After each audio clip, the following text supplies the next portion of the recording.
So, theory point number 8, accounting policies. A confirmation is if such be the case that accounting policies adopted for IFR are the same as adopted for the most recent annual account.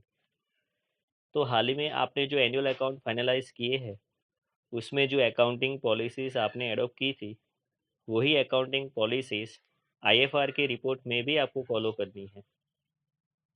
If there are any changes जो आपने उसमें कुछ change किया, such changes should be stated, वो changes आपको बताने पड़ेंगे together with the monetary effect of such changes. किसके साथ? वो चेंजेस करने से आपका प्रॉफिट और लॉस में क्या मॉनिटरी इफेक्ट आएगा उसके साथ बताना पड़ेगा। Okay.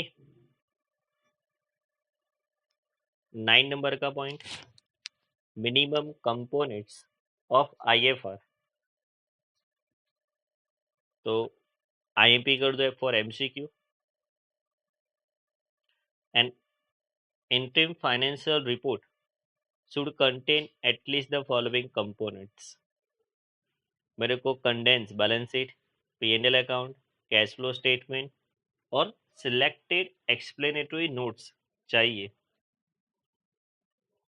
Reporting interim financial statement in a condensed manner has been prescribed on a cost consideration।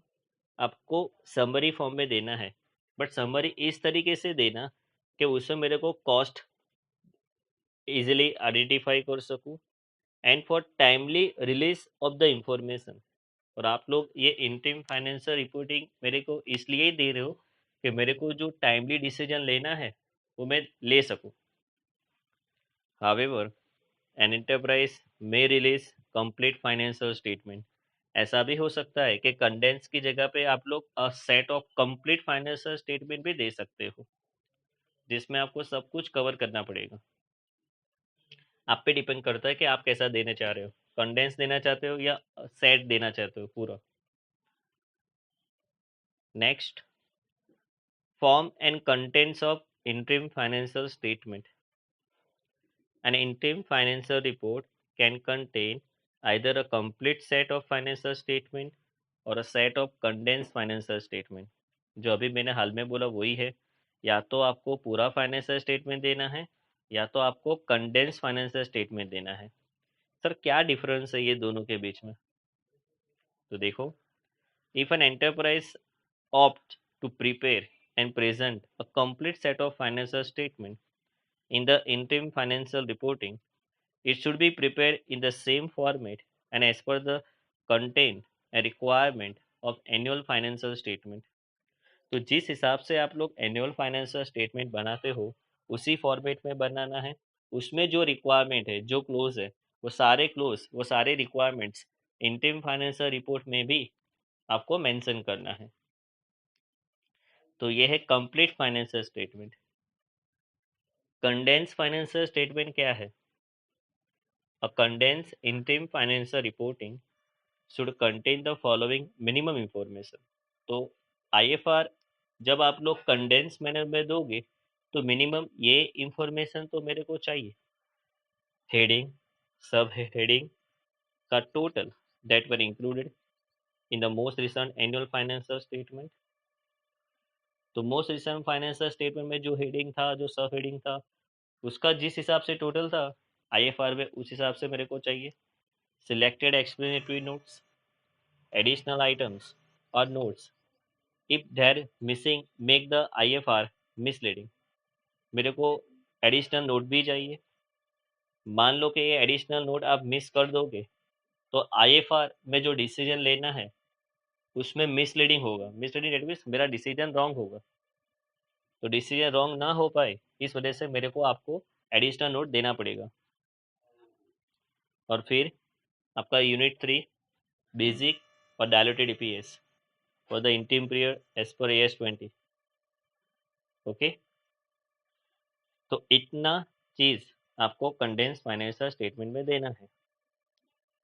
अब सर ये सिलेक्टेड एक्सप्लेनेटरी नोट्स क्या होता है?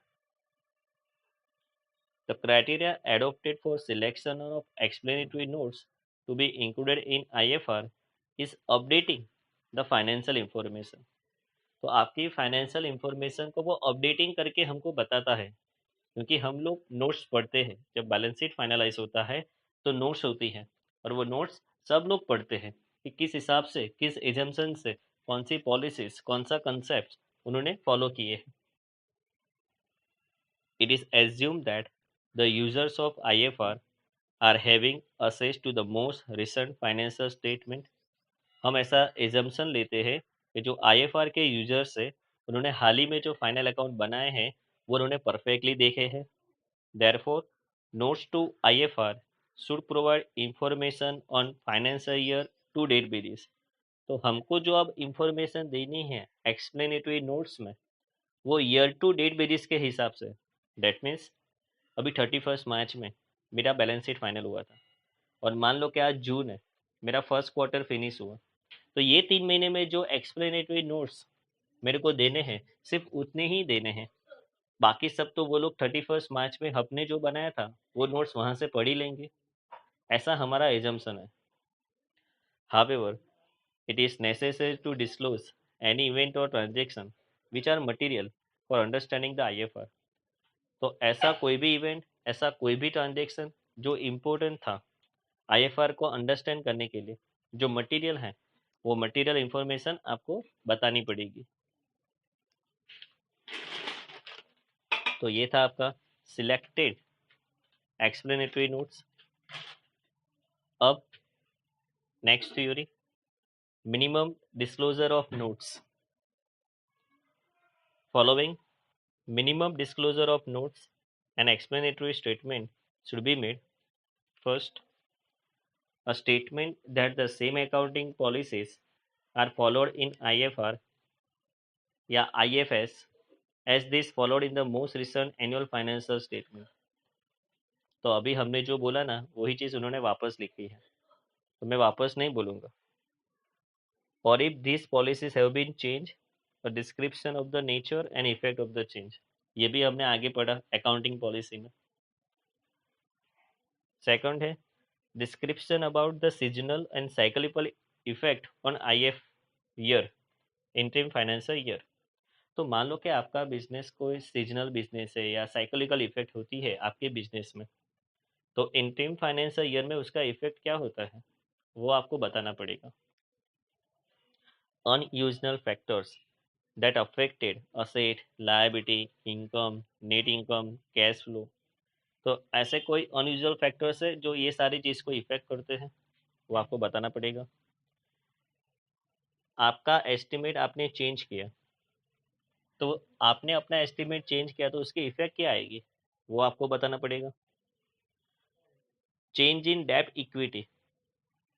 आपका डेब्ट इक्विटी जो रेशियो था वो चेंज हो चुका है, क्योंकि आपने मार्केट में से अ, अपने शेयर्स वापस ले लिए, दैट इज बाय बैक किए. आप इसको रीपर्चेस बोल सकते हो. आपने डिबेंचर का पैसा वापस दे दिया, रीपेमेंट ऑफ योर डिबेंचर्स. आपने अपने नए शेयर्स इश्यू किए हैं, issuance of a new shares. ये सब कुछ आप जो करते हो ना उसकी वजह से आपका डेब्ट इक्विटी रेशियो चेंज होता है, तो इसकी इफेक्ट क्या होती है वो बताना पड़ेगा. क्या आपने डिविडेंड दिया उसकी डिटेल देना पड़ेगा. Segment revenue, segment result for business segment और geographical segment whichever is primarily basis of the reporting entity. तो सर ये सब कुछ क्या है सेगमेंट रेवेन्यू, सेगमेंट रिजल्ट? ये आपका आने वाला चैप्टर है जिसमें मैं आपको डिटेल में पढ़ाऊंगा कि ये सब कुछ क्या है. Material event that occur after the end of the interim period. तो आपका इंटरिम पीरियड एंड हो चुका है, उसके बाद कोई मटेरियल इवेंट हुआ है वो आपको बताना पड़ेगा. Effect of change in composition of the enterprise during interim period. क्या आपके बिजनेस के कॉम्बिनेशन में कोई चेंज हुआ है? आपने कोई नया बिजनेस परचेज किया, या तो आपने अपना पार्ट बिजनेस किसी को सेल कर दिया, ऐसा कुछ हुआ है तो उसकी इफेक्ट क्या होगी वो आपको बताना पड़ेगा. Material changes in contingent liabilities since the balance sheet date. तो आपने बैलेंस शीट डेट तक, जब आपने बैलेंस शीट फाइनलाइज किया था, क्या आपके पास कोई कंटीजेंट लायबिलिटी था, वो आपको बताना पड़ेगा। और वो लायबिलिटी में कोई चेंज हुआ है जब आपने इंटरिम रिपोर्टिंग किया था, वो आपको बताना पड़ेगा। अब द नेक्स्ट टॉपिक क्या है, मटीरियलिटी। मटीरियलिटी क्या है, चलो। Materiality is one of the most fundamental concept underlying the financial report। तो आप लोग टिक कर दो एमसीक्यू के लिए कि आपके फाइनेंशियल रिपोर्ट में मोस्ट फंडामेंटल कंसेप्ट कौन है, मटेरियलिटी। अंडरलाइन।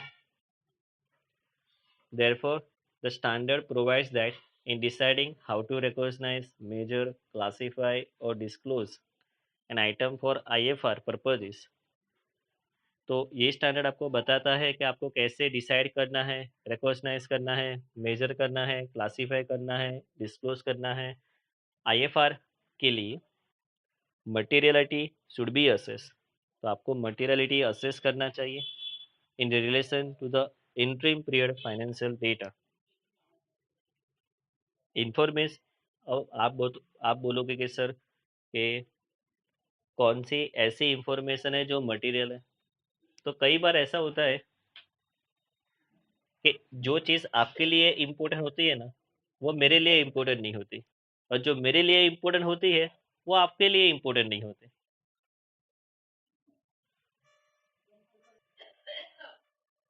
तो information is material if its misstatement, that is omission or error, could influence the economic decision of the users taken on the basis of financial information। वो information material हो सकती है कब, जब आप वो मटेरियल इंफॉर्मेशन ना लिखो, और जो यूजर्स है, आपने वो इंफॉर्मेशन नहीं लिखी, इसकी वजह से उसने जो इकोनॉमिक डिसीजन लिया वो गलत हुआ, तो वो इंफॉर्मेशन मटेरियल कहलाएगी। The overriding objective is to ensure that IFR include all information that is relevant to understanding an enterprise financial position। तो ये ऑब्जेक्टिव ये कहता है कि IFR में सारी इंफॉर्मेशन जो एंटरप्राइज की फाइनेंशियल पोजीशन के रिलेटेड हो वो बतानी पड़ेगी, एंड परफॉर्मेंस इंटरिम पीरियड का बताना पड़ेगा। नेक्स्ट, सीजनल और ओकेशनल रेवेन्यू। पूरे साल में मैंने बहुत बार वो चार रास्ते का एग्जाम्पल दिया होगा, करेक्ट, याद कर लेना। As explain earlier, the discrete view is taken for measurement and recognizing the revenue. Therefore, such revenue are recognized when they occur।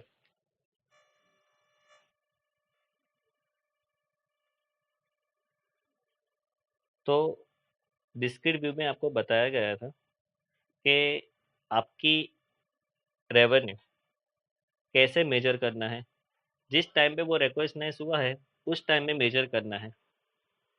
Example include dividend, royalties and government grants. Additionally, some enterprises consistently earn more revenue in certain interim period of a financial year than in other interim period।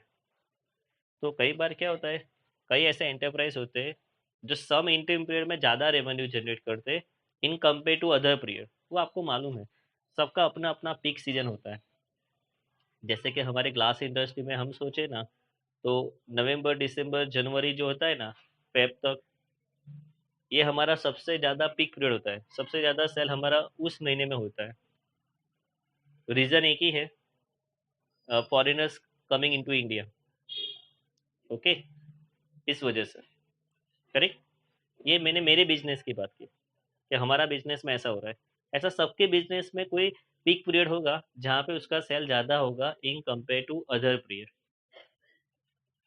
For example agriculture business with seasonal crops, holidays companies, seasonal revenue of retailers. तो such revenue are recognize when they occur. एक आपके पास एक example दिया है, एक company है, okay, seasonality of operation during October December each year, sales and net revenue are highest. तो October से दिसंबर तक के क्वार्टर में उसका सेल भी हाईएस्ट होता है, उसकी नेट इनकम भी हाईएस्ट होती है। Lower revenue and net income reported in the current interim period ended 30th सितंबर are in line with the past trend. तो पास्ट ट्रेंड देखोगे तो 30th सितंबर का जो रिपोर्ट हुआ था जुलाई अगस्त सितंबर में, उस टाइम पे दोनों लो था, सेल भी लो था, नेट इनकम भी लो था। बट जब अक्टूबर नवंबर दिसंबर की बात आती है, उसका सेल भी हाईएस्ट हो जाएगा, उसकी नेट इनकम भी हाईएस्ट हो जाएगी।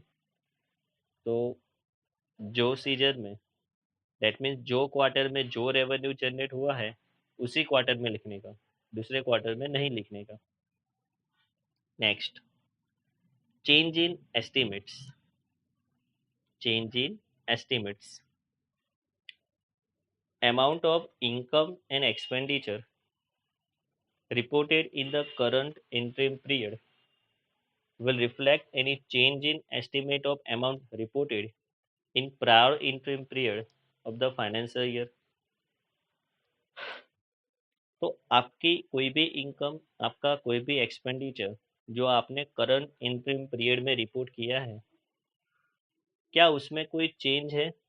आपने प्रायर पीरियड के एस्टिमेट में, आपने प्रायर इंटरिम पीरियड में जो इनकम, जो रेवेन्यू रिपोर्ट की है, क्या उसमें कुछ चेंज किया है? क्योंकि प्रायर पीरियड में कुछ चेंज होगा तो उसकी इम्पैक्ट करंट ईयर में आएगी। The amount reported in prior interim period is not retrospectively adjusted.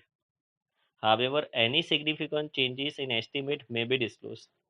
तो प्रायर पीरियड में जो चेंज किया है आपने, वो रिट्रोस्पेक्टिवली चेंज नहीं किया होगा, इसलिए आपको ये चेंज डिस्क्लोज करना पड़ेगा। एक एग्जांपल नीचे दिया है आपको।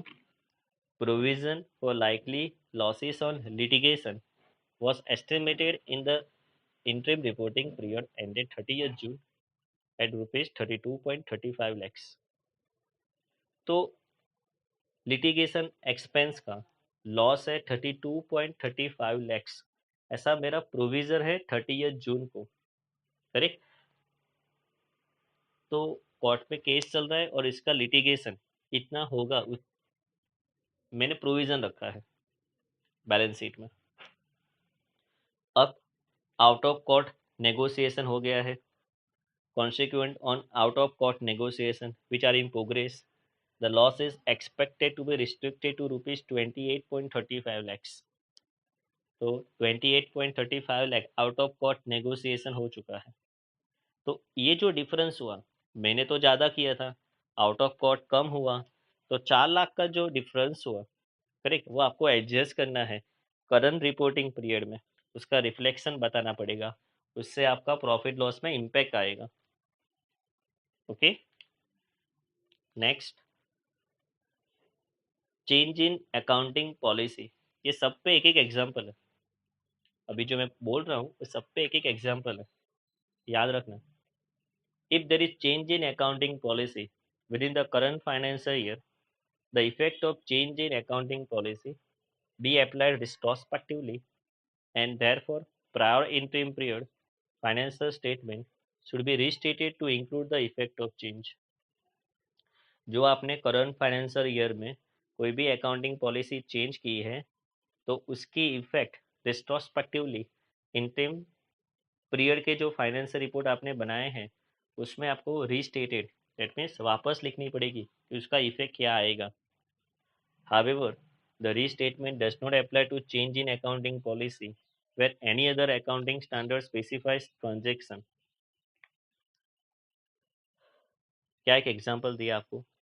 The interim account have been prepared using the same accounting policy as those adopted in the accounts for the financial year ended on 31st March year first, and there have been no changes in those policies since then।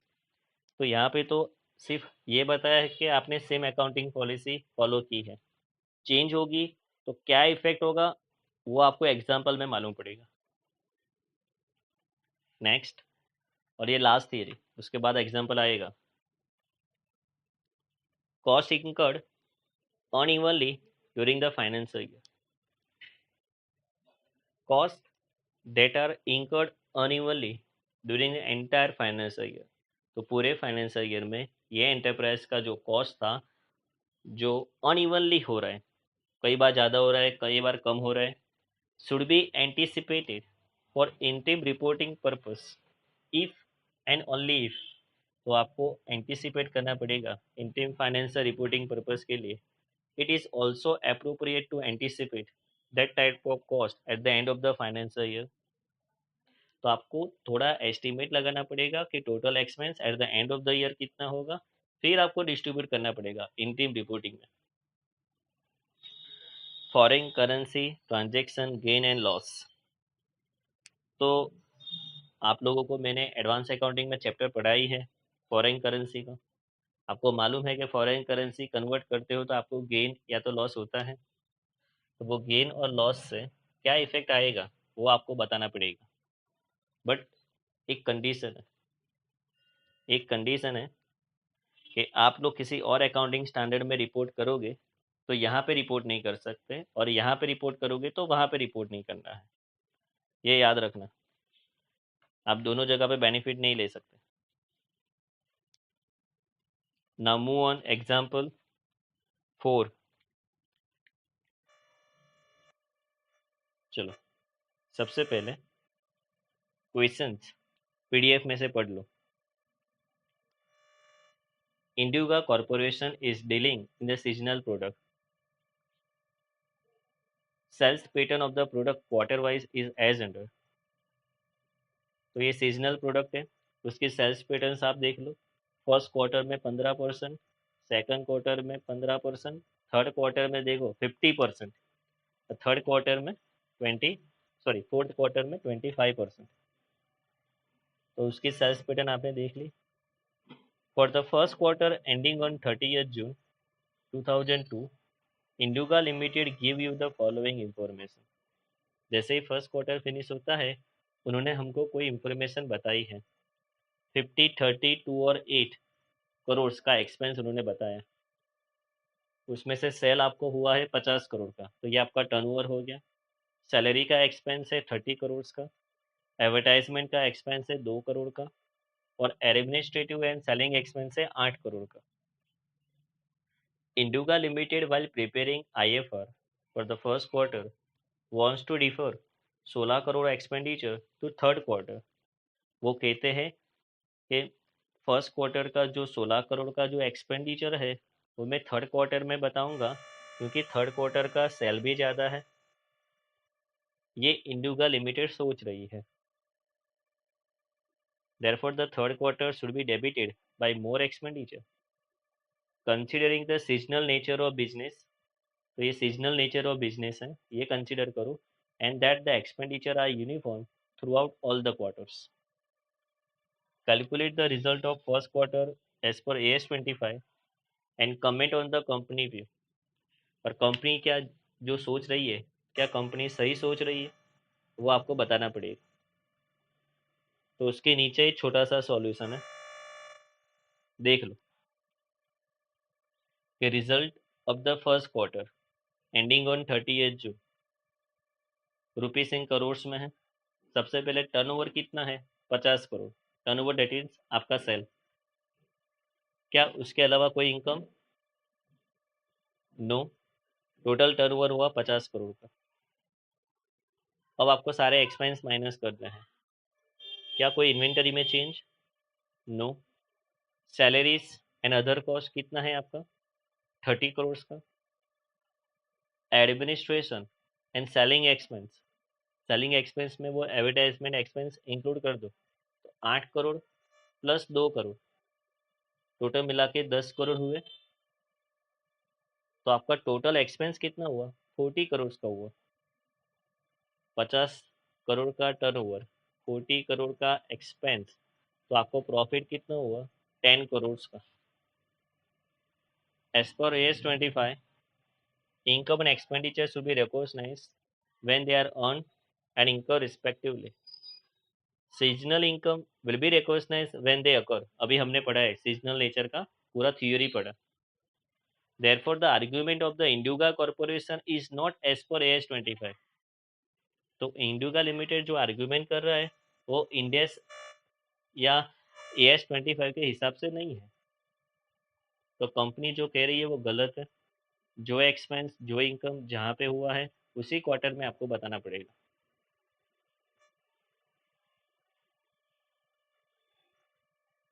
Question क्या है? हमारे pamphlet में example 5 है और reference book में दिया है वो एग्जाम्पल नंबर 6 है। तो THDC limited shows the net profit of 5,40,000 for quarter 3 after incorporate the following। तो थर्ड क्वार्टर, सबसे पहले तो इम्पोर्टेंट थर्ड क्वार्टर है। कितना इनकम है आपका? Net profit 5,40,000। तो आपको सिर्फ और सिर्फ थर्ड क्वार्टर का ही सोचना है, दूसरे किसी क्वार्टर का नहीं सोचना है। ये एग्जांपल चालू करने से पहले 11 का एक रूल बता देता हूँ कि इनकम और प्रॉफिट का सेम रिलेशन होता है। इनकम और प्रॉफिट का सेम रिलेशन, एक्सपेंस और प्रॉफिट का इनवर्स रिलेशनशिप होता है। ओके, चलो first point students, bad debt of ₹30,000 incurred during the year. ये क्वार्टर में 30,000 का बैड डेट था। 50% ऑफ बैड डेट, 30,000 का 50% कितना? 15,000। 15,000 रुपये have been deferred to next quarter. आपने क्या किया? आपको ये क्वार्टर में 30,000 लिखना था, बट आपने लिखा सिर्फ 15 और बाकी के 15,000 आपने फोर्थ क्वार्टर में लिखे। तो आपको AS25 का रूल मालूम होना चाहिए, जिस क्वार्टर में जो चीज़ हुई है उसी क्वार्टर में बतानी है। तो सर क्या करेंगे? सबसे पहले लिखना कितना था? 30,000। लिखा कितना है? 15,000। तो तूने एक्सपेंस, बैड डेट आपका एक्सपेंस होता है, तूने एक्सपेंस कम लिखा ना, तो तेरा प्रॉफिट बढ़ गया होगा। तूने एक्सपेंस कम लिखा है तो तेरा प्रॉफिट बढ़ गया होगा। अब तू वापस 15,000 लिख तो तेरा प्रॉफिट रिड्यूस होगा। तेरा प्रॉफिट क्या होगा? रिड्यूस। आप पैम्पलेट में लिख दो, फर्स्ट क्वेश्चन में लिख दो कि आपको -15,000 करना है।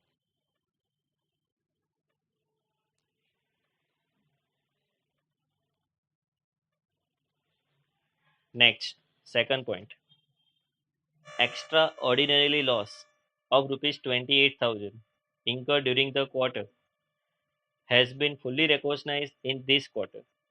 तो आपको एक एक्स्ट्रा ऑर्डिनरी लॉस हुआ था ये क्वार्टर का, और आपने यही क्वार्टर में रिकॉर्ड किया है। तो आपने सही किया है ना, तो उसका कोई इफेक्ट ही नहीं आएगा। लिख दो पैम्पलेट में no effect.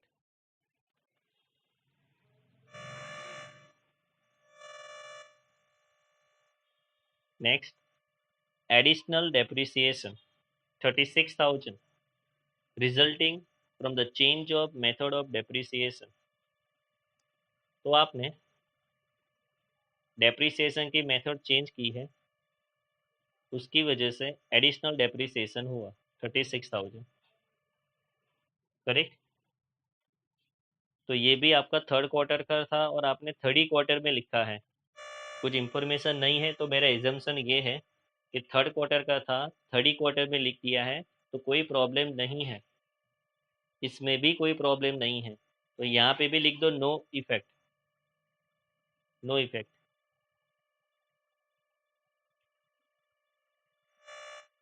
Do you agree with the treatment adopted by the company?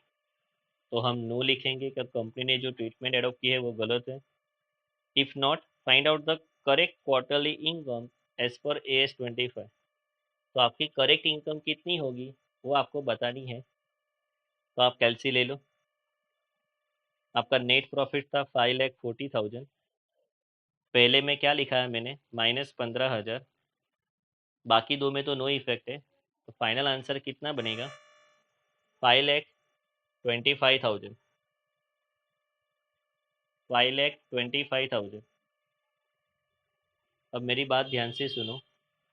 आप रेफरेंस बुक देख रहे हो तो पेज नंबर 448 पे ऊपर से थर्ड लाइन, गलती से उन्होंने 555,000 लिखा है। पर आप ब्रैकेट देखोगे ना तो आपको मालूम पड़ जाएगा कि 5,40,000 माइनस 15,000 करना है। डेट मीन्स यहाँ पे प्रिंटिंग मिस्टेक हुई है। Okay, example 6, soft India limited has 95,000 net income for the quarter ended on 31st December। तो 31st दिसंबर जो क्वार्टर फिनिश हुआ, वो क्वार्टर का आपको सोचना है।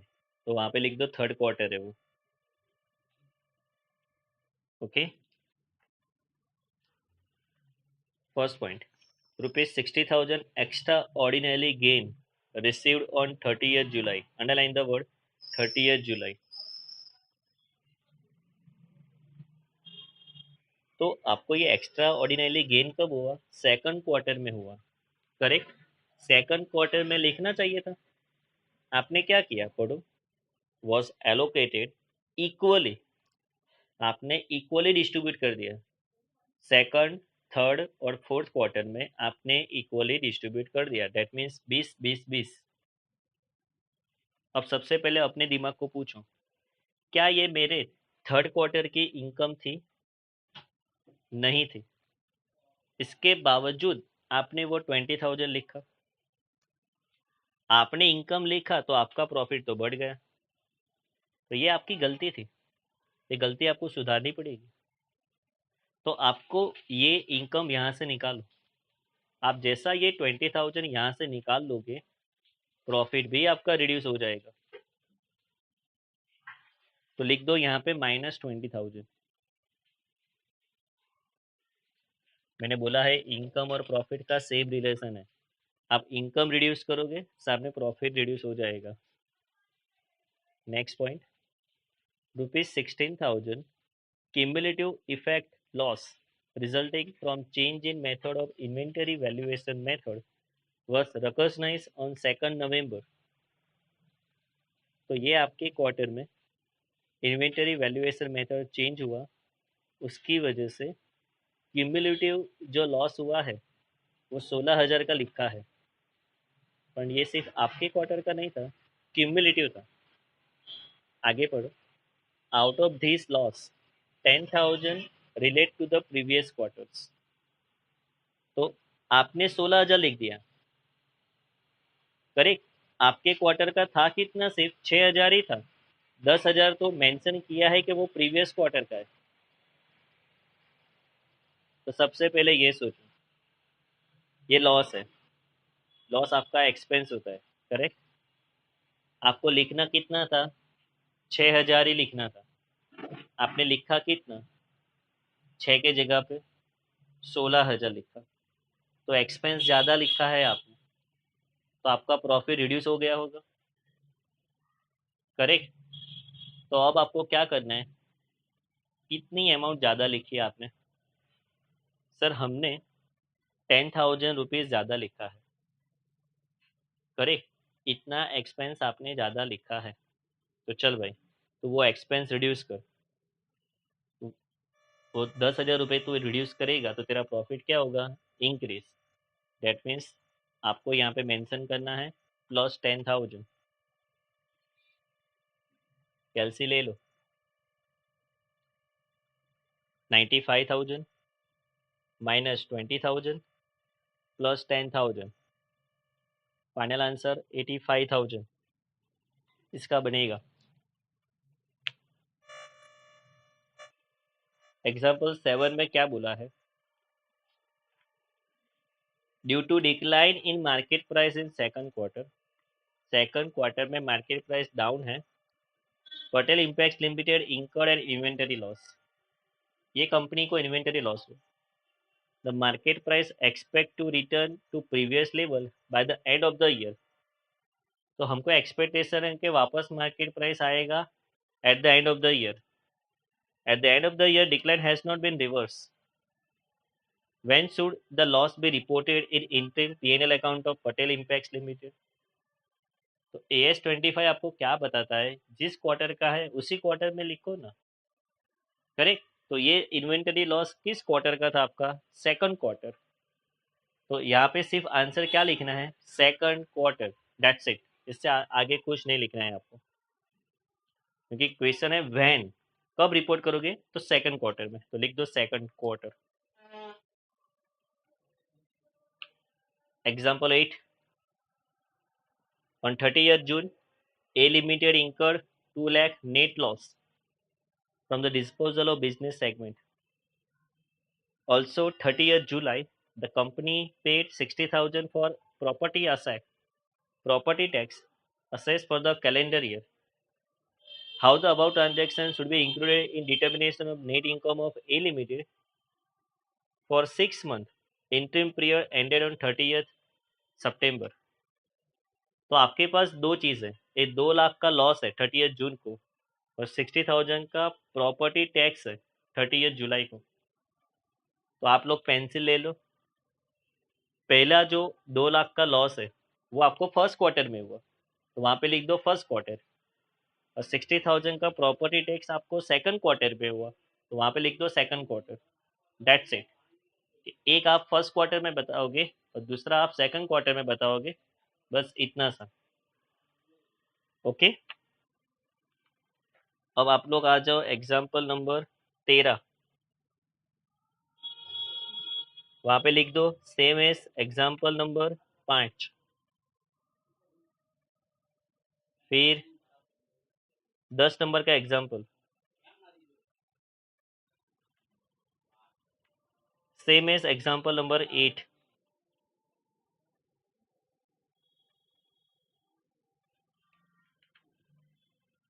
ओके,